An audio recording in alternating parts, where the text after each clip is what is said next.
NDA, ruining or anything. Cool.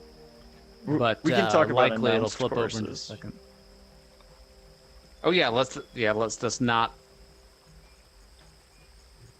We just got to There we make sure go. we're not spoiling. Okay, there we go. Now we're live. Hey there, everybody. Cool. Welcome to the live stream. We're just getting the last couple things situated here. I see some comments already. Feel free to drop them in. Awesome, There's yeah. so many comments. Well, let's welcome to Dorado. I'm here with Craig and Edward. I'll let them introduce themselves in just a moment here, but why don't we just tee off? Edward actually already had to take a shot, which was very anticlimactic, ending up right there. But yeah, I'm Lucas Martell. I'm the director, creative director, creator of Walkabout Mini Golf. And that was not the best of shows. But yeah, we're just gonna play through the level and yeah, chat a bit, answer questions. So Craig, while you're taking your shot, why don't you kind of introduce yourself and talk about a little of what you did on the level and with Walkabout?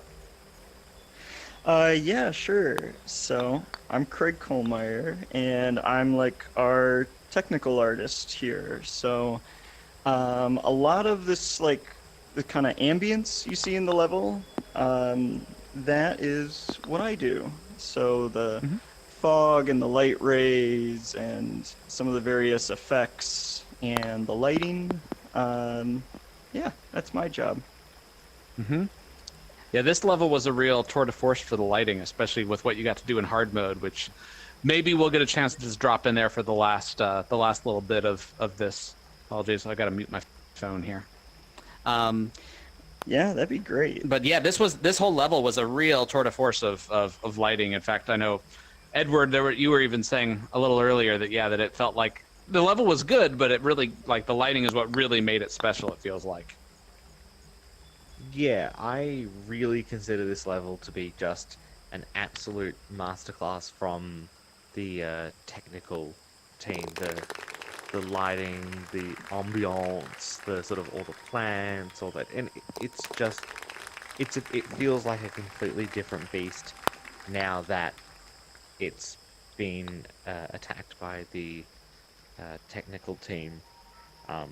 Me and one of the other modelers, Emma, we were saying, oh, the level's okay. It's not, our absolute favorite. And then we got to play it again after the technical team and had their go at it, and after, Craig had gone through, and we're like, oh, it's our favorite level now. Like that. And I think by technical team, you mean me. Yeah. Yes. You are the technical I'm trying to think of who else. Yeah. I mean, I appreciate Craig is that, the technical team. We've got a couple other people joining in to help Craig out. I'm going to take the left. A couple of people were saying they had an issue with the left hand, but I haven't had any issues at all. So we're still tracking that one, trying to figure it out.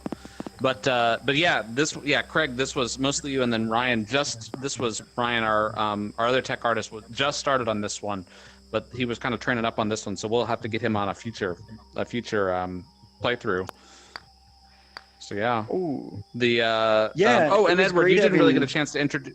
Oh, go ahead, Craig. Oh no. Well, I was just gonna say, it was great having Ryan's help on this one. He totally helped set up the get the models optimized, which is a thankless but very important job for getting this to run on the Quest platforms and stuff.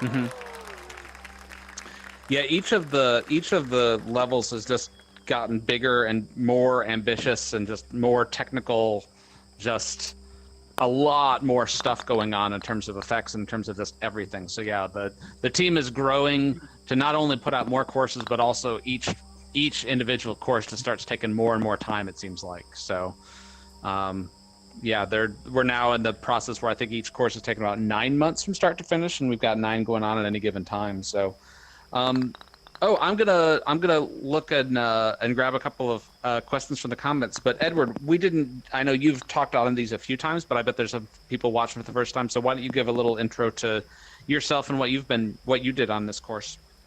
All right, so I'm one of the modeling team, and So what I do is I get handed a grey box of a level, which is sort of...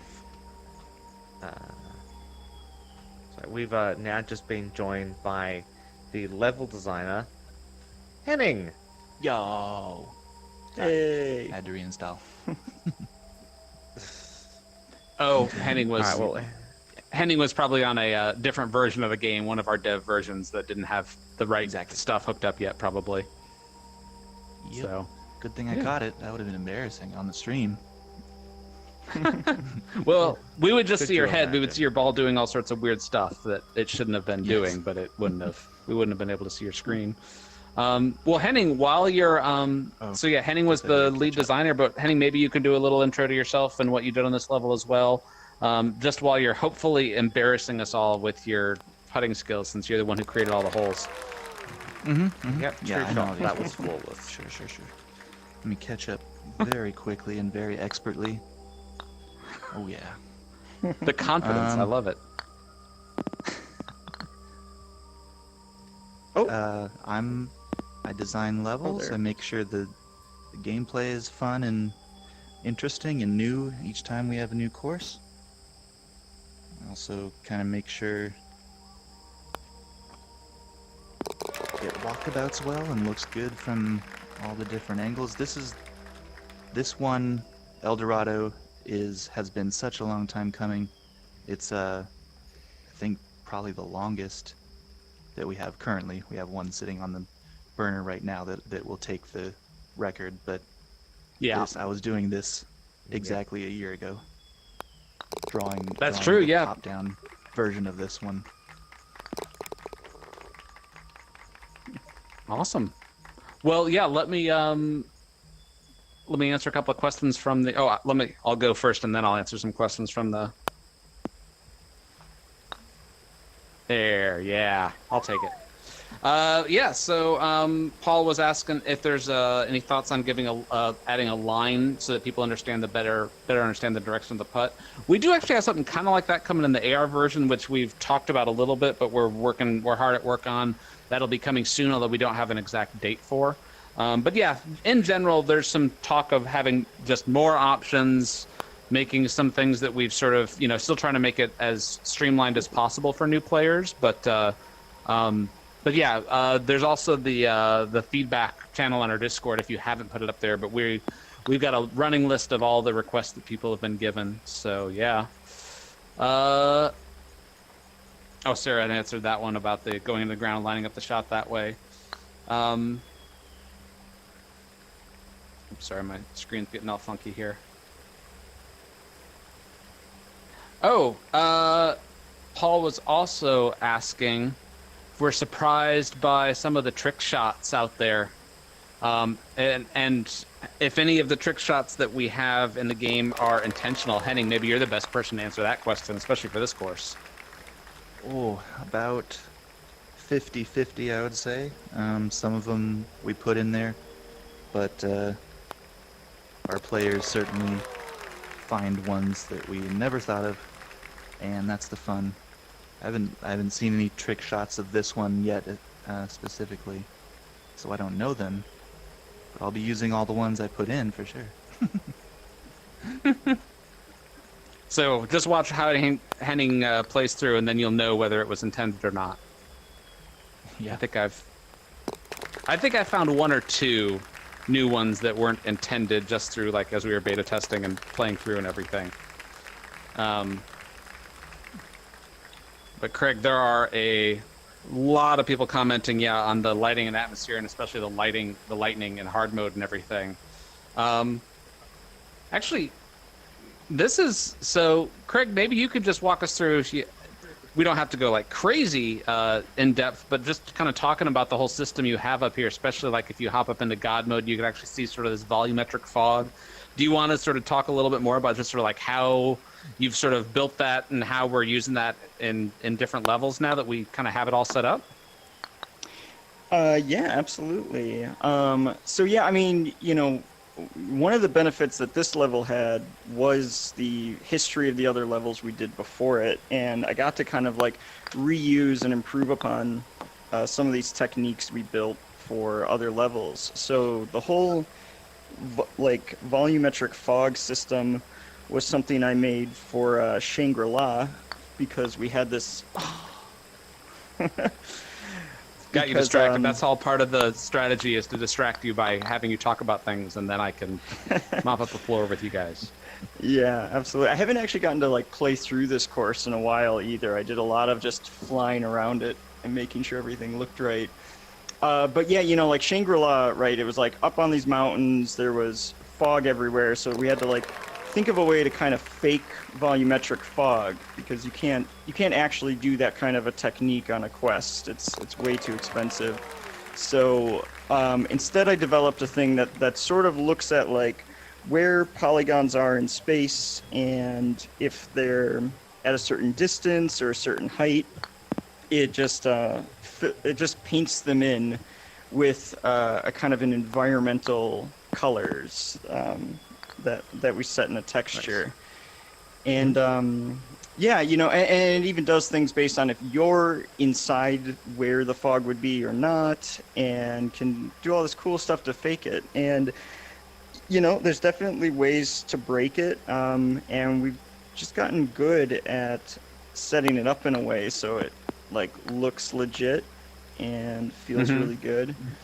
And then, you know, we got to this one, I had to improve upon the system and kind of make a second version of it, because in here I wanted a really different kind of vibe when you're in the fog versus outside of the fog, and I needed to kind of add some extra stuff so we could have two distinctly different environments for whether you're in or outside of it. And yeah, I think it looks pretty good. And you know, and then there's the trees. Down here in the trees, it's especially foggy, but as soon as you go up, you have to dissipate that.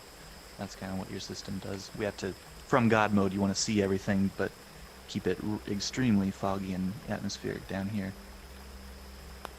Yeah, absolutely. Yeah, from in God mode, we actually turn down the fog a bit just so you can see the course, because otherwise, if you fly up and look down, you'll see that this gets really, really blanketed. So you can't actually see the holes anymore. Basically in a cloud down here.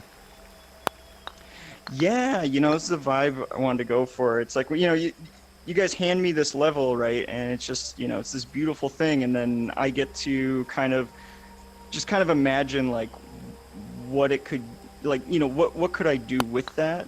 And this one just seemed like a perfect candidate for using that fog again. Yeah. Nicely done, Henning. It's like you've played this course before. That joke never gets old. Yeah, I mean, I guess the other element to it is also these God rays things, which, you know, we weren't sure if we could do, because if you do a bunch of transparent planes, it can really be taxing on the system, because it kind of has to draw each plane over top what's behind it, like over and over again. So it can be a bit much, but luckily we were able to pull it off. And yeah, you know, unlike these sort of like real volumetric systems that can actually simulate these with like voxel grids, we're just doing, it's just a particle system with really long quads, really long rectangles that have a texture on them, and they face towards, they kind of rotate towards the camera, and they fade in and out and just keep generating more particles. And once you get the texture just right and the shader just right and everything, then it starts looking like volumetric light rays. Yeah. It's all fake. It's all tricks that people have been using for 15 years now, but especially on the Quest, like all these techniques are kind of coming back full force and really, kind of getting adapted to work in VR. Yeah. I was just thinking of that because Craig is a huge history of video gaming, and especially the graphics. So I was wondering, you get to go back and use all these techniques that are newly relevant for VR, that are new again. Yeah, absolutely. You know, it's fun because most of this stuff isn't like really built into the engines or like not anymore and stuff. So it's like it you know, kind of become it's very non-standard today, you know, and a lot of people you get used to using kind of friendlier, simpler systems that they have and everything. Especially you look at like Unreal Engine things, and a lot of this is all built in, but it's really, really taxing stuff. So it's like you could never ever run it on a Quest. You might be able to run it on a phone, because really we have to deal with a lot more than even phones, since it's like, you know, it's essentially like a 4K render, 90 FPS, 2 cameras. There's a lot to deal with there. But yeah, so it's neat. You know, we get to kind of like develop techniques that are generally seen as unnecessary by today's standards. It'll catch up, and in 10 years from now, we'll be using all of the tools that people are now using. Or maybe stuff will align, and in 10 years, I don't think that everything is going to be VR in 10 years, but I think there's going to be a lot more of it. So, well, cool. Let's grab a couple of other questions on from the chat there. So Paul was also asking if there's thoughts on making turn-based play optional. Yeah, I can confirm that's definitely one of the things that we're working on. There's a couple of systems that we're going to be trying to like launch kind of all at once, and we need that for once. We've already said that we're going to be expanding it to 8 players. So we kind of have to do a few of those things at the same time, because playing around with 8 people in a room while everyone is waiting for each other's turn just takes way too long. So that is definitely something that we're going to be adding. You know, like all these things, we're kind of simultaneously developing and new courses as well as new tech stuff kind of all at the same time. So that'll be coming sooner than later, but not right anytime soon. But it's definitely on the list coming soon. Rhett was also asking about a create your own ball design. Oh, nice, Edward. Oh, sorry, Henning, you were saying something? Nothing. Just, I guess what we have now would be called turn-based. What that question was about seemed like, I guess we'd call that simultaneous play, or that's how it's been referred to. Oh, yeah. Discord. Yeah, exactly. Letting people just kind of go whenever. We've already said as well, we're going to be doing some things like we want to add like race mode and, you know, a couple of different gameplay options that'll let you play the game in different ways, which are super fun. But yeah, there's ways that people have kind of been hacking it for now, but it's not 100%. Yeah, we want to actually properly support that. So, Rhett was asking if there'll be a create your own ball design in the future. Not at the moment. Edward, maybe you can answer why that one is. Okay. Edward is the ball man. So one of the things about making everything efficient and sort of run on quests is that we have to limit the amount of materials we use. To the extent of which that all the sort of plants and environment that you see are all one material, just with, you know, different colors.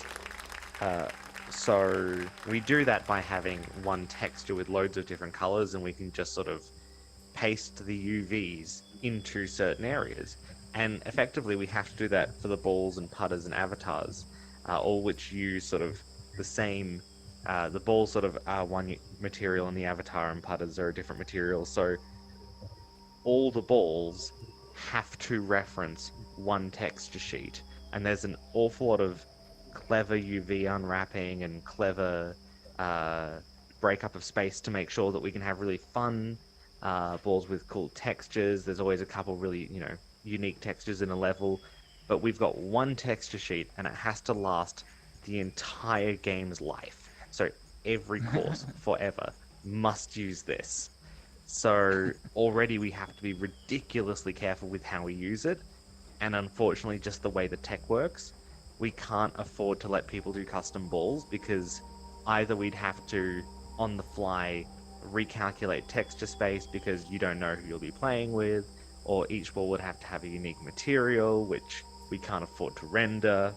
So it's sadly just, it's one of those things that if we were to implement it, the game would run terribly, and we'd have to sort of like take away detail from the courses, which I think just when sort of balancing it, people would prefer sort of to have a more fun environment than a custom ball.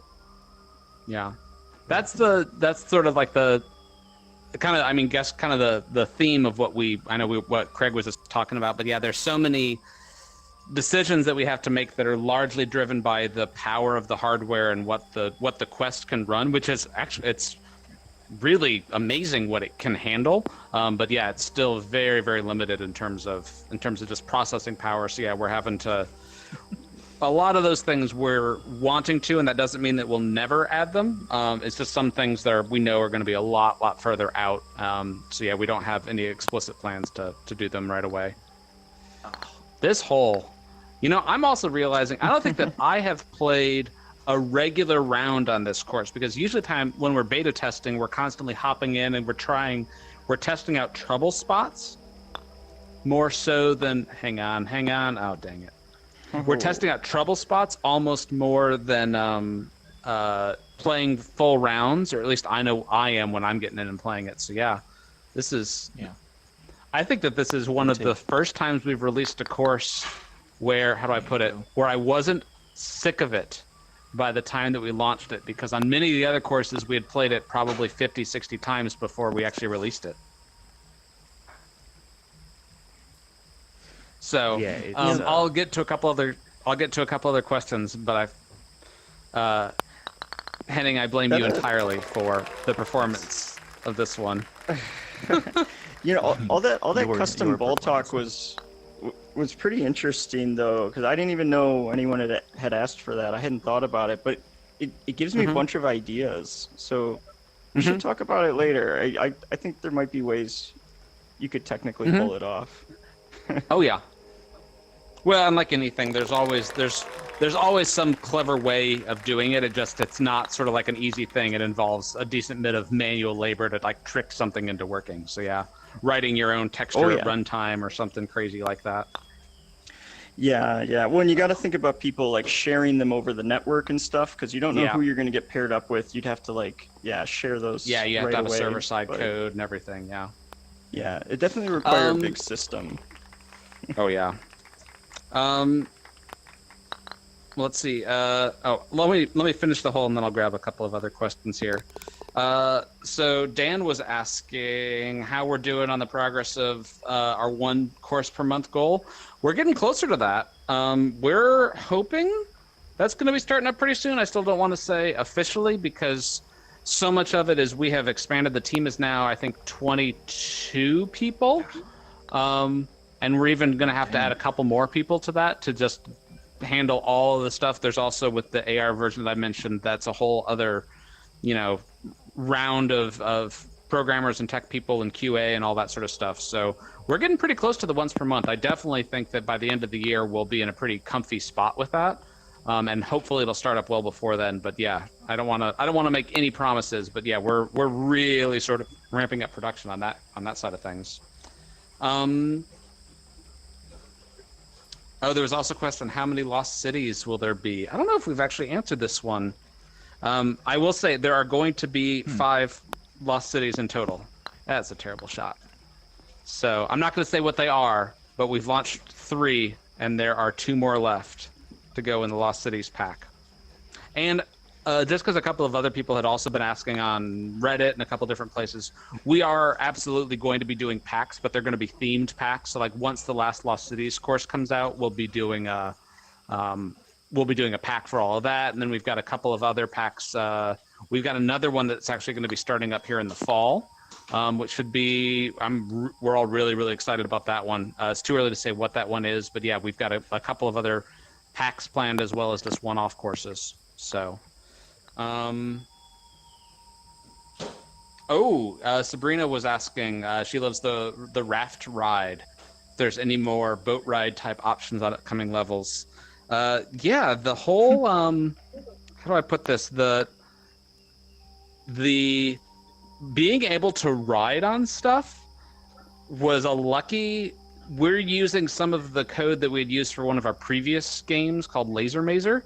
That had a lot of moving platforms, and so the engine just kind of already had a lot of the moving platform code in it. So luckily, we've found that system is really surprisingly like way more robust than it should ever be for a mini golf game.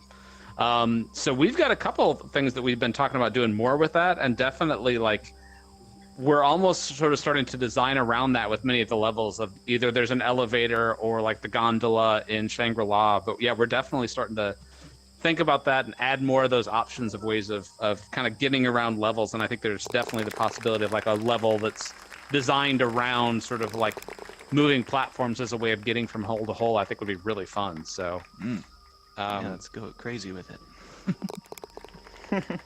Yeah, now once you get something working, I mean, we're already finding that we've got a lot of the systems that we've got in place. Now suddenly it's like, oh wait, we could just hook this system up to that system, and half the time it works, half the time it doesn't. But when it does, it's so cool that you just sort of like find whole new gameplay mechanics or new ways of getting around, or just a whole lot of new stuff is really super fun. Okay, so I think I found the trick shot on this a little while back. That if you bounce off of that, oh no, it never. You could sometimes plant it on that, because isn't that the magic? Yep. The magic pipe that will take you right down into the hole. We've got one shot at it. Never seen anyone hit it in a game, in a fish game. Oh, there you go. Come on. There we go. Yeah, getting it to stay up is the. Whoa. Well, that's one way of doing it. Oh, That worked. did you know that was going to happen? No. I was hoping if I hit it like nice and hard, it would bounce further down. But yeah, I'm gonna replay that shot. Yeah, I was gonna Yeah, ask. replay if that. You I could. wanna- I want to see That what was a happened. pretty legit trick shot there. Using the canopy and everything. My God. I call slop. Slowly Edward's rating. the otherwise terrible performance. Yeah, you're gonna make a comeback. Just keep doing crazy shots.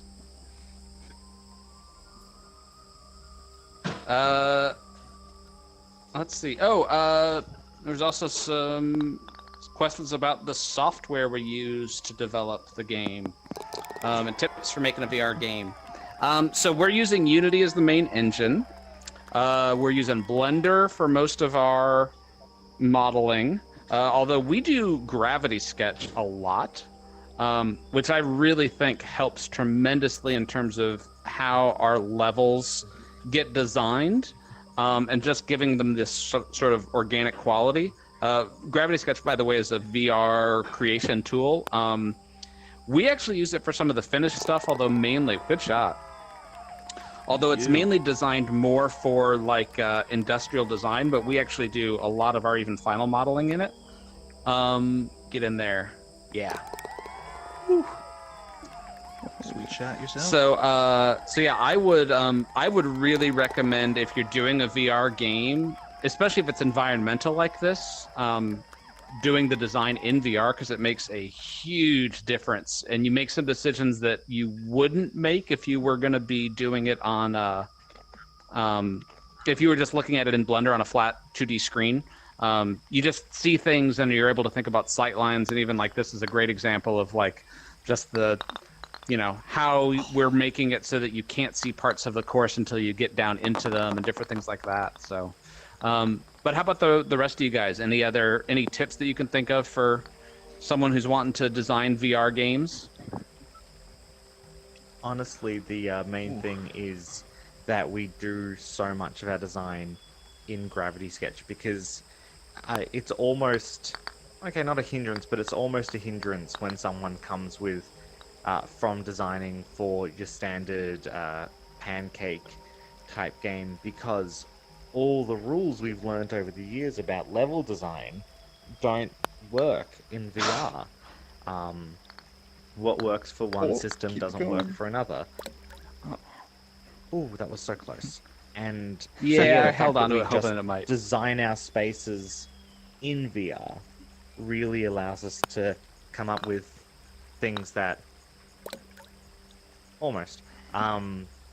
that work better than they might otherwise.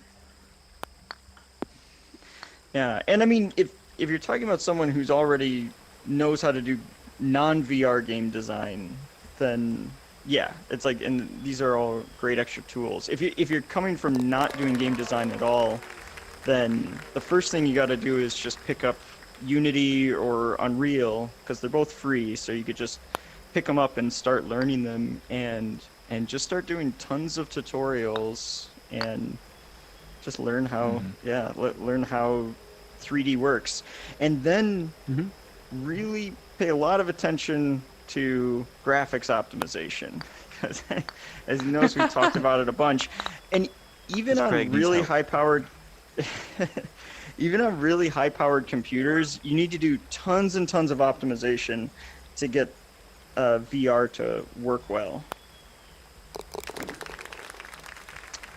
In fact, yeah, I think there's a big push right now.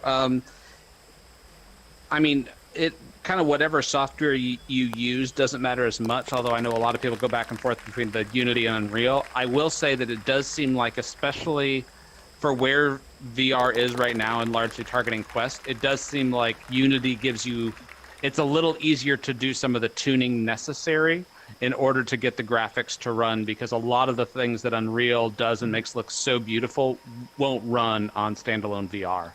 So it does seem like 95% of the devs that I know working in VR right now are using Unity.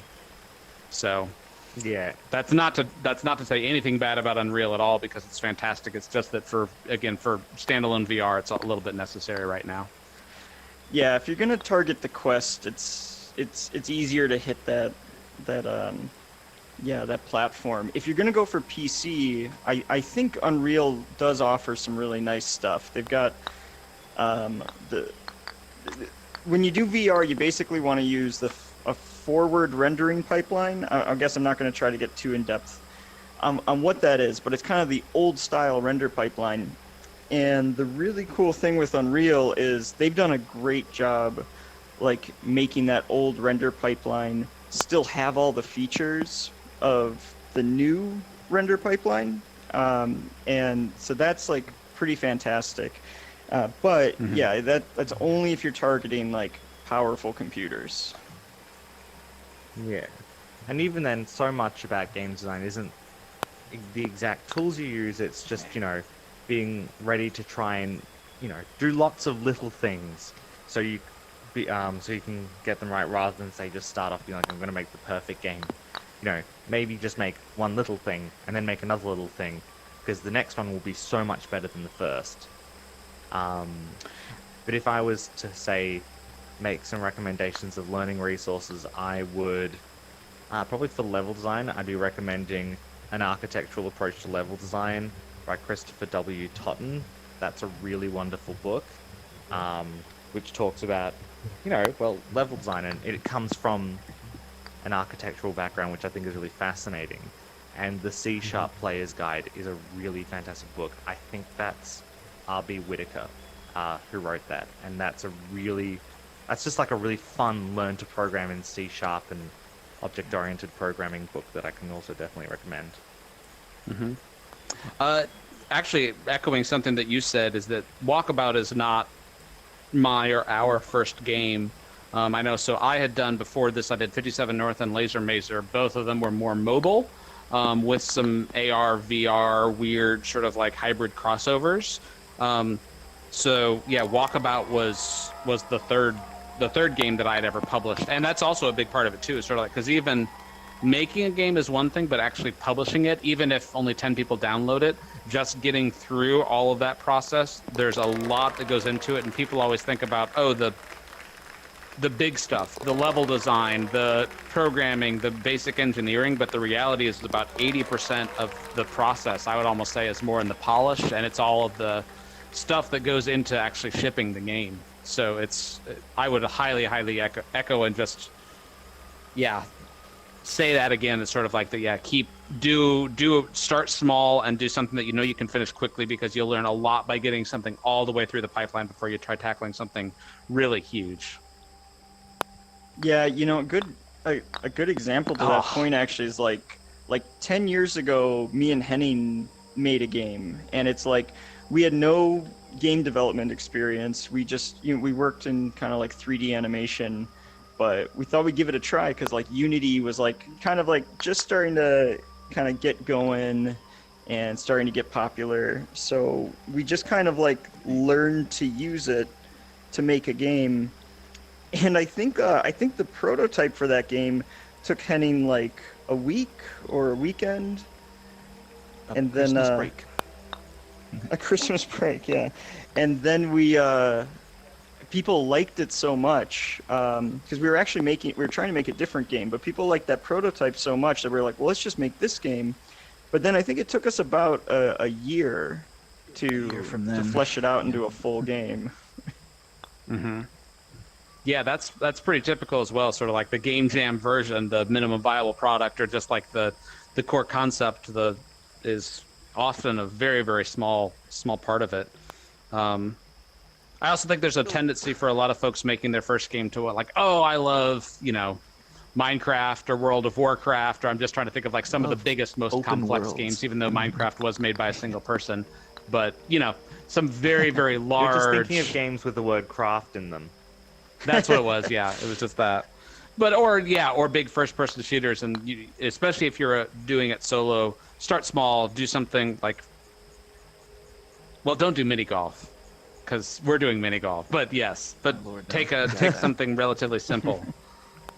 And starting there is a great way to do relatively it. simple, but having been working here, it's been the discovery that wow, mini golf is really complicated.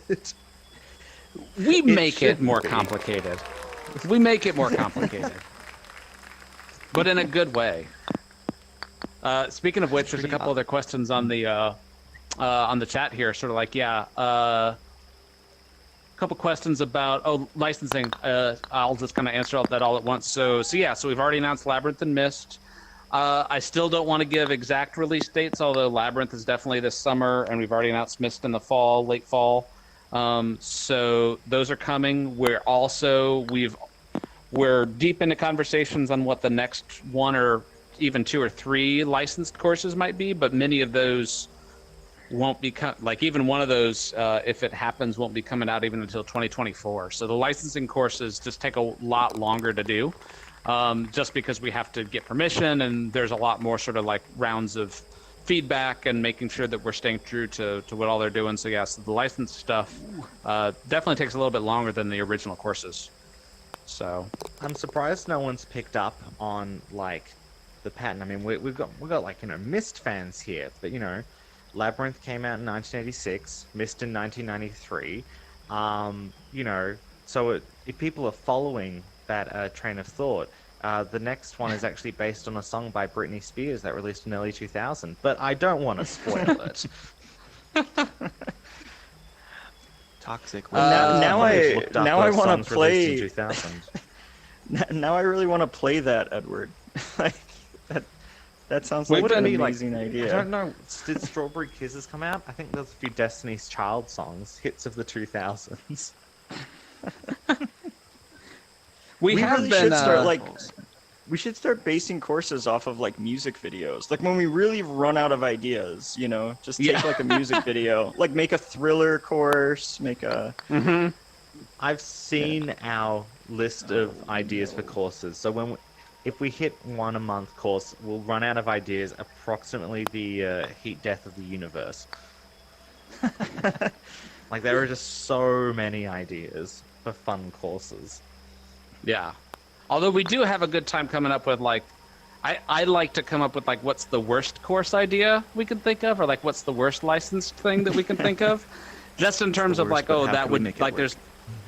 Yes, exactly. I keep saying like Hamilton the musical, like how do you make that into a mini golf course or something, or like Frasier. Yeah, you could put around the apartment or something. I really want to do the Frasier one. Like I think we could make that amazing. Mm-hmm. And here I was just for clarity, we have not talked to vowels. any of these people, and this is not an actual leak. This is all just like, us joking around with like impossibly tough courses to do. So, Here's one that I wanted to ask from the chat. Did we have any features that we didn't do because the Oculus couldn't handle it? Yes. I Well, want to hear I Craig mean, answer that. I think that mostly falls into the graphics territory, is where the Oculus really holds us back in some respect. I mean, it doesn't end up being that bad in the end.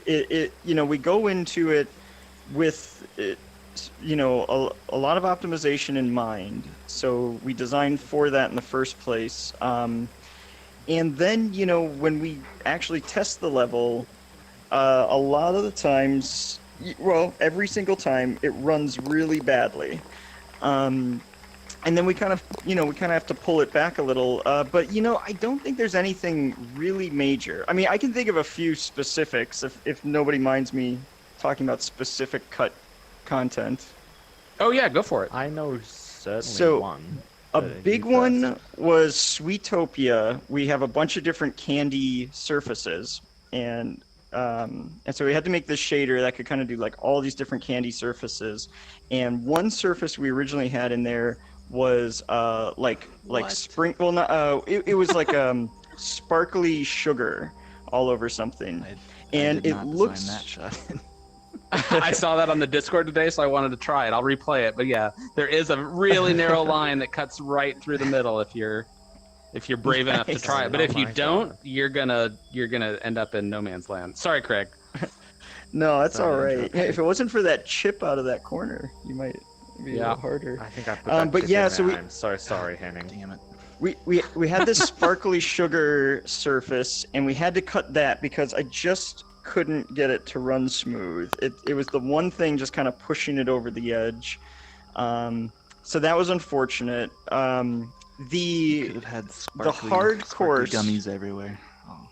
Oh. man, they look so good too, especially in looked VR. Like that fantastic. kind of like reflections look really good in VR because it's like each eye sees something slightly different, so you get the same kind of shimmer as when you see something shiny in real life, and it's so satisfying. Another one that comes to mind is for the hard course to this. Well, we initially had some issues with the lightning system, and we were doing some weird technical tricks to get it to work right and to get it to light the level in an interesting way. That unfortunately just broke once we tried to run it on device. And it was a pain to set up. So, Yeah. but the good thing is, once we started messing around with how to pull it back, the end result we got, it ended up being pretty close to the same thing. We just did it in a different Mhm. way. Yeah, it's plus simpler. with the old But effect, it would really light up the greens a lot, which was just giving everyone seizures. So, it all kind of worked out hmm that we didn't do that. Yeah, Edward another was. one I know. I'm guessing I know the one that you were going to toss in there. Something that we had to pull back on. Well, it might not be something we had to pull back on, but it's a request we often get is to have it so people can play and the balls all collide together. But to get the physics to run properly, which is like the physics being correct is like sort of the backbone of the game, because it might not seem the most exciting, but if the physics are wrong, then nothing else works. But hmm so we have to calculate the physics on the headset who's playing, and we actually just transmit, like, okay, the ball's here, the ball's here, the ball's here, the ball's here, to other players, and it sort of smoothly rolls between them, which covers up any errors. But people really want the balls to be able to bump into each other, and it's like, we can't really, because they're all sort of Oh, unique. We're effectively live streaming the balls to each other, but none of the physics. Mhm. All right. And in fact, even running, so when you're in the course, we crank up the physics, just like the quality of the physics, so incredibly high that even running two balls with that level of physics on them and letting them collide together, there's probably a way. And again, it's not something that we're ruling out, but it's definitely something we put on the back burner because it's a lot of engineering to get it to happen. But yeah. But yeah, and something that Craig had said earlier, that I don't know that there's a whole lot of features that we're really limited on, because a lot of that is more just complexity and just, getting everything to work nice and seamlessly, but also making it as we try to keep the courses just generally, or just the whole gameplay, to feel as simple as and as accessible as possible. And you notice that a lot of the extra features that we add, like, in practice mode, that ability to grab a ball, if you reach behind your head and pull the thumbstick down, in practice mode, you can toss it anywhere. That's great, but it's something that's not like critical because it's a little tough to explain to people. So there's a lot of things like that that we are adding stuff to, but we're kind of intentionally burying or hiding some of those more complex features so that it's a little easier for new players and people who are playing a little bit more casually to get in and not be just not be overwhelmed with too many options. What was the thing you thought I was going to talk about, Lucas? Oh, I thought you were going to talk about the Babylon tree. Bushy trees. Yeah.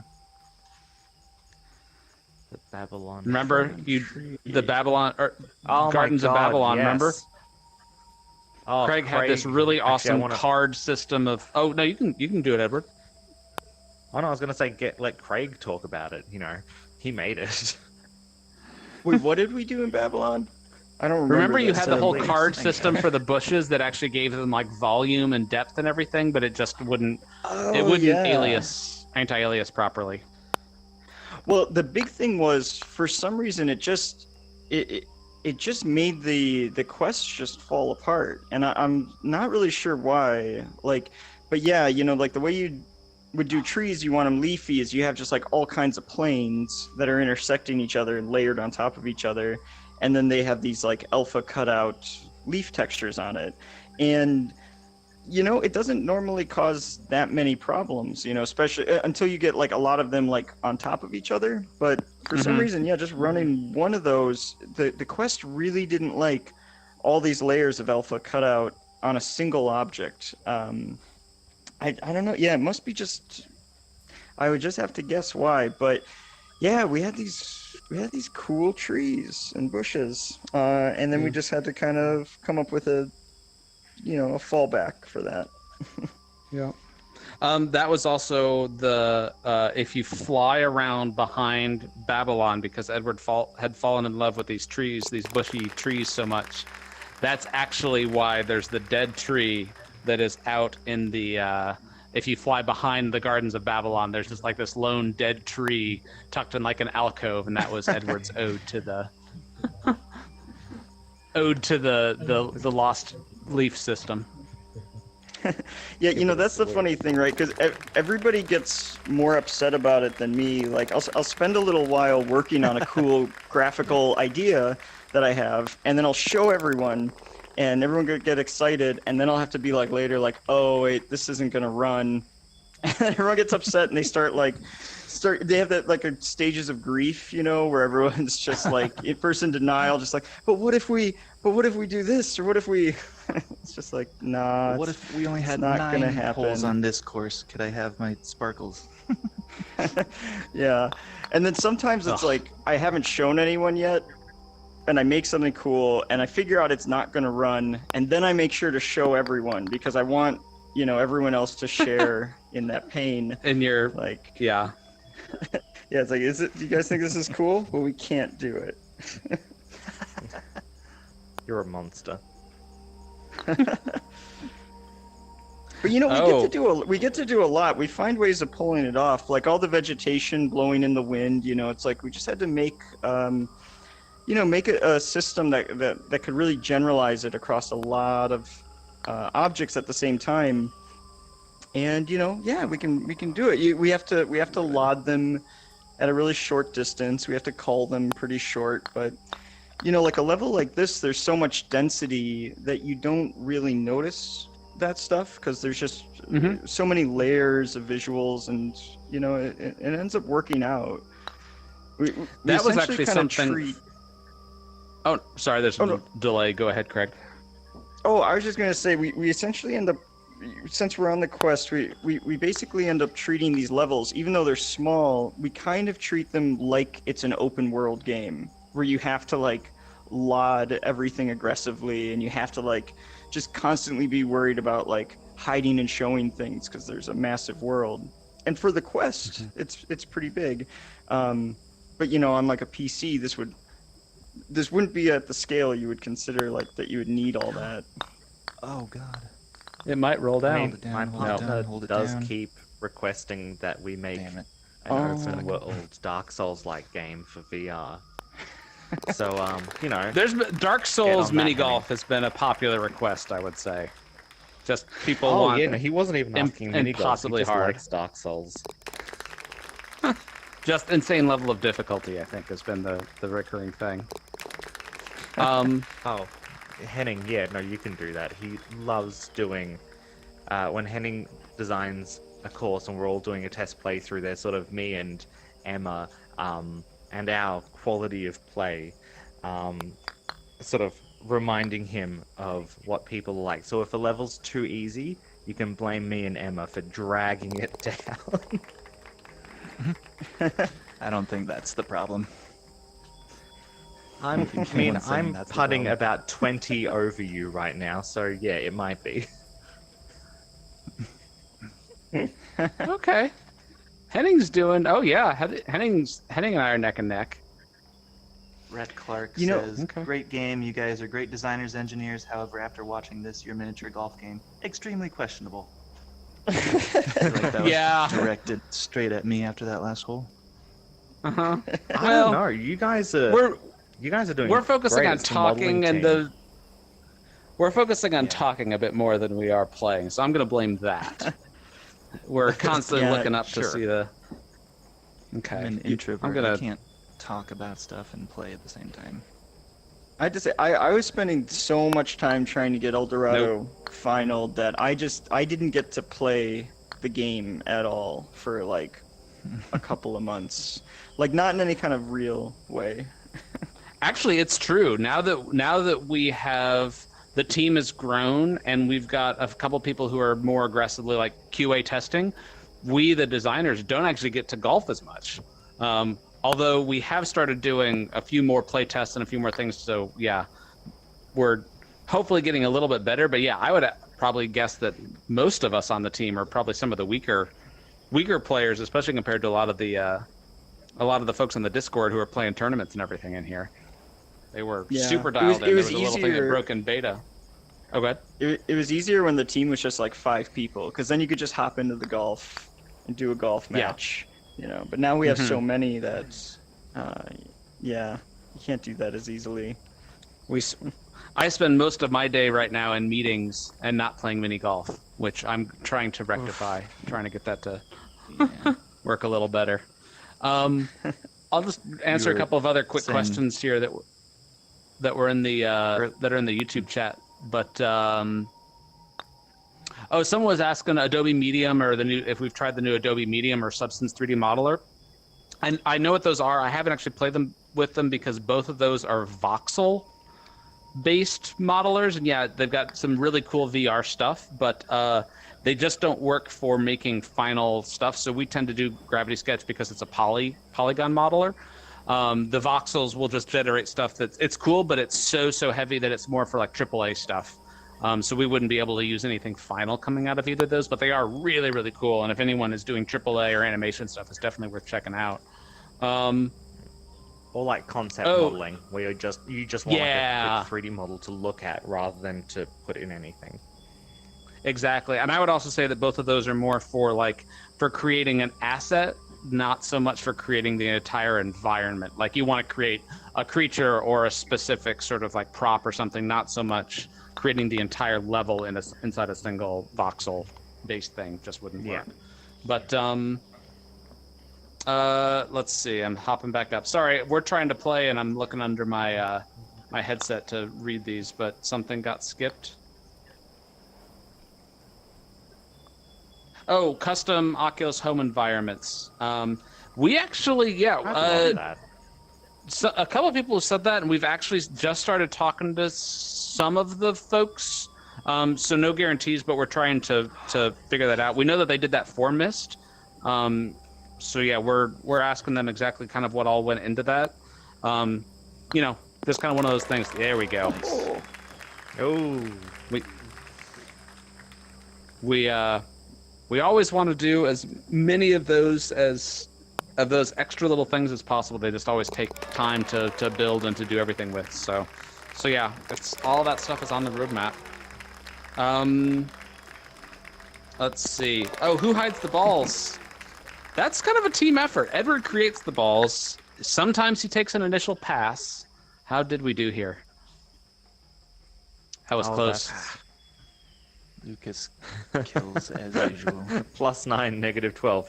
Very close, guys.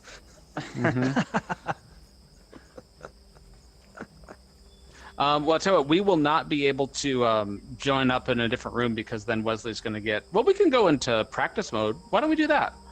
Why don't we just... I'll take us to Edward, could you take us into the hard mode mode. practice and we can just finish the conversation there? We could chat for another 10 minutes or so. I'm going to have to get going in just...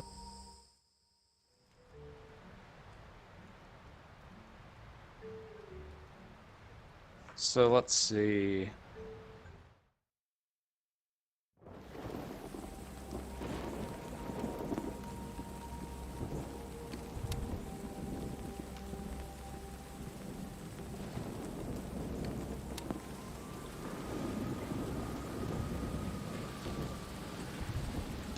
Okay.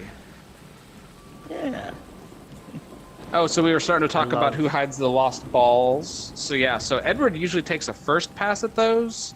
I've been jumping in and doing some, but it kind of like, it's not unusual that we'll kind of, people will jump in and have way too hard of a time or find something too easily, and then people will kind of move them around. So the lost balls are one of the few things that we're fairly loose on in terms of many people kind of jump in and tweak stuff a little bit, but usually I'm the one to sort of like do the final pass on those. So you could blame me if you're either loving or hating the we should The important thing to get to be back near the monkeys. These were like the first thing I modeled for this level, was trying to get the style right. Sort of the first, if you're doing modeling stuff for a level, generally I want to spend extra time on one piece just to get the feeling and the vibe right. And I love him. I'm probably going to 3D print one for my desk, like as a paperweight or something. Not that anyone uses paper, but I just love him so much. Yeah, that's a great monkey. Super cool. the other thing that that was added sort of like kind of late in the process on this course, because I know, Craig, you had the idea of doing the modern lighting, which I think initially we were all a little like, how well is that going to work? But I got to, like, especially the flares with the smoke, just like really, like, I love the look of that. And just, yeah, the bright neon sort of fluorescent tube lighting is just so, it really gives this course a very different feel than a lot of the other ones. Yeah, that was a thing initially when I did my first pass. Well, at first there was no lights set up, right? It was just like the lightning and the rain, and I was just trying to get the general ambiance first. And then, we played it and you could barely see anything. And I set up some torches because it was like maybe the conquistadors had set up some torches and we'll use those. And, when we were looking at it, it was kind of like, oh man, so tired of torches. Like we use torches and a lot. yeah, almost every night level, right? And they're cool, but yeah. And then Henning, I think, had the suggestion. He was like, well, what if we had like modern lights, and like there was like modern explorers that came here. I think so. And yeah, I'm pretty sure, because then when you said that kind of like made all these like sparks and explosions go off in my brain, and I was just like, oh my god, that would be so cool. And then I think we all kind of started to discuss like ideas that I had, and then everyone kind of had their own idea for what that would be. Like my initial thought was a lot of these almost like construction site lights and stuff, the kinds of lights you'd have if you're like working on a project. And Henning really wanted these sort of like Doom like lights, like spires, sort of like a and then Lucas, you really wanted the Tomb Raider like these little tube handheld fluorescent lanterns. I think I was thinking and almost flares. more like green, like the glow sticks, like that you break, but the flares, yeah. Oh, I Flares just are very- misunderstood what you were saying. Oh, But we yeah, could've you had wanted the flares, rave. right? And I remember I was like, and then we talked about, we kind of all had a different angle we wanted to do, and I just kind of thought like, okay, I think I can just kind of marry this all together and find something that kind of uses a bit of all of this. And I went online and started looking at like modern lights that you could that'd be portable, that you could feasibly use on an expedition, and these are all pretty much based off of real stuff that you could buy like off of Amazon. And it just kind of really clicked. And like you're saying, the flares especially, I'd initially thought I'd only put them in 1 or 2 spots because they're very dramatic. So it's like, oh, you don't want to overdo it with that. But after we put those in, they look so good. Just started putting them all over the place. Mm-hmm. And I think the Jaguar's mouth. Seeing the smoke and the red flame coming out of the Jaguar's mouth is definitely a really, like, it made that whole location a whole new thing. Oh yeah, That's there was really never any shot. doubt that there would be flares in that thing's mouth. It's like this. Yeah. It's a must-have. In fact, I don't think I was even necessarily thinking they would have a lot of smoke until I was thinking about them in that mouth, and it's like, well, yeah, it has to be breathing red smoke. It's like there's no other way to do it. Yeah. But then, what some of the last ones I put in were also some of my favorites, which was some of these conquistadors. People were having trouble finding them. You really couldn't see them. They were just in darkness. And so I got to stick some flares into some skeletons, which looks really cool. And that was just the happiest little kind of final touch. I don't even think that I had noticed the flare inside the skeleton before, because that was something that you added like literally like a day or 2 before we shipped it. And I think I had ran through everything, but I don't think I did the fox hunt right before we shipped it, so I didn't notice the... Anyways, spoiler alert, that's where you find one of the fox hunt clues. But, yeah. Well, we have... I'm going to have to go here, but I just saw in the chat, I also want to give a shout out to Inner Princess, making all the awesome tutorial videos and, walking people through how to find the lost balls and just all of the tips and tricks on fox hunts and, great. I always love watching whenever he does any of the gameplay stuff, because I feel like I learned so much more about like how people are playing the game and strategies that we didn't even necessarily designed, that kind of become a new way of playing the game. So shout out to Inner Princess. Those videos are awesome. So cool. Well, thanks everybody for doing the live stream. We'll be we'll do another one of these I guess with the next course we launch. So thanks to all. That is. Whenever that is, and whatever that is, which I say in a non-committal tone. So, cool. Well, thanks to everybody for chiming in.